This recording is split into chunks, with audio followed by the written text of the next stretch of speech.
Hey guys, and welcome back to a new video. This time we'll be making a replicated multiplayer system that you can use in your multiplayer game. So basically, whenever someone interacts, you can see it's disappearing for the other player, meaning it's replicated.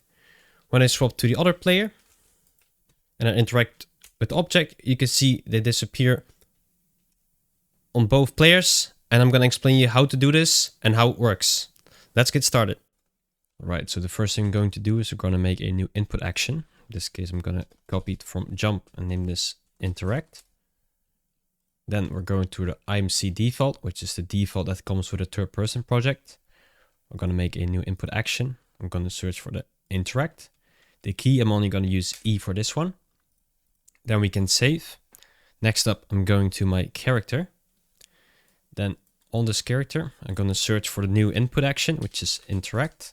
Then we're going to search for IA_interact. And then we're going to make a function right here for our line trace. I'm going to call this interact trace. And we're going to grab our camera. And then from the camera, we're going to get world location. Then get forward vector. And from the forward vector, we're going to do a multiply. And this is essentially your interact range. So we're going to change this to a float. And then you can make this into a variable, which is easier for you to change. And I'm going to call this interact range. I'm going to compile and save. And I'm going to do this for, let's say, 250. We can always change it later. And then from the trace, we're going to get a line trace by channel. I'm going to keep this on visibility. Then we're going to get a add. Now on the bottom one here, same for get world location. This will go into the end and this will go into the start. And then from here, we're going to get a branch. Assign return value. On out hit, we're going to break hit result. And then from the hit actor, we're going to search does implement interface. And you can notice we currently don't have an interface set up. So we're going to do that right away. I'm going to go to blueprints, blueprint interface, BPI_interact. Open it up. I'm going to make a new function on interact. Compile and save this real quick. Then on here, we're going to search for our BPI function, interact like this. Then we're going to get another branch. Then we're assigning it on the second condition here. Then next up, going to get a reroute node on this one. Then another time to make it look a bit better. And then we're going to make a variable called interaction actor, which is of type actor.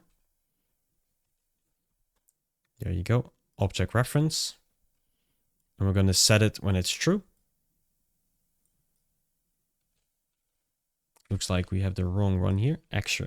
So it's actor. Should be this one. Change variable type. And now we can attach it like this. And on the false, what we're going to do is we're going to get it one more time. And then we're going to drag it in, and then we're going to get a validated get.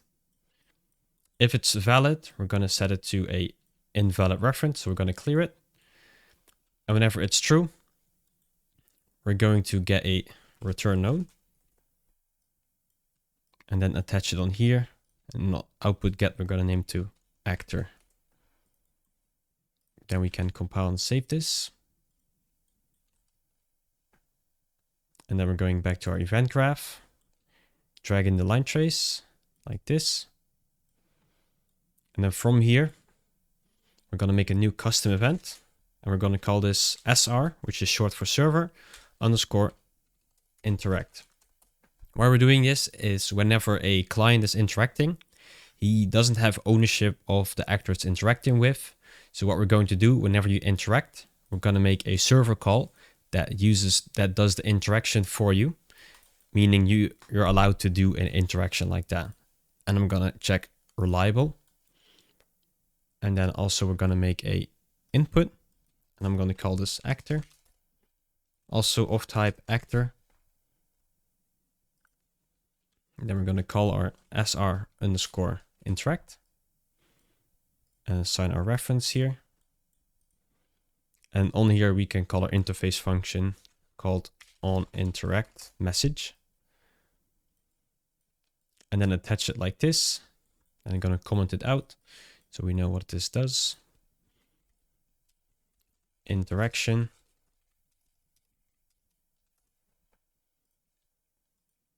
And then now I'm going to make sure that we have draw debug type on for duration. So whenever we interact, we can see it.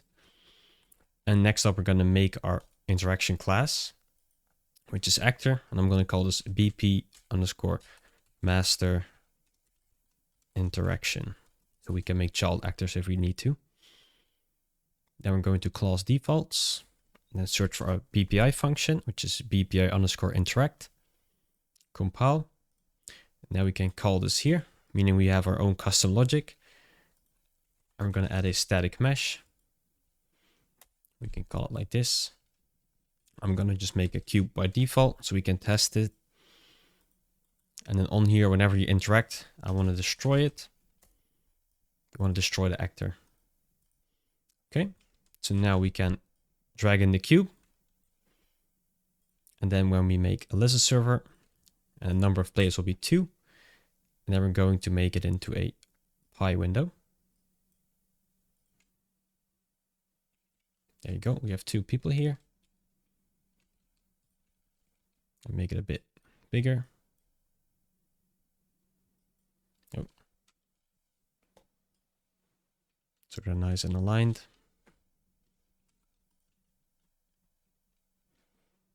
And now you can see I'm playing as the client. When I interact, you can see I'm interacting. And whenever I click on this, you'll notice that the cube is not disappearing on the, only on the server side and not on client side, meaning it's not being replicated. So what we're going to do, we're going to go to this, the master. I'm going to go to replicated, check the box replicates.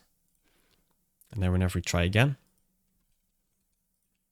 and we're looking at the object, and then we're going to interact with the client on this one. And now on both screens, you can see it disappears. And now we test as a server. You're going to notice that whenever I interact with it, they disappear in both. And that's basically all you got to do to have a simple interaction system in your multiplayer. And yeah, this is only the basics, and we're going to cover more in-depth videos about how interacting works. And we're going to make some custom child actors that we're going to use in the game. So stay tuned for that and hope to see you guys on the next video.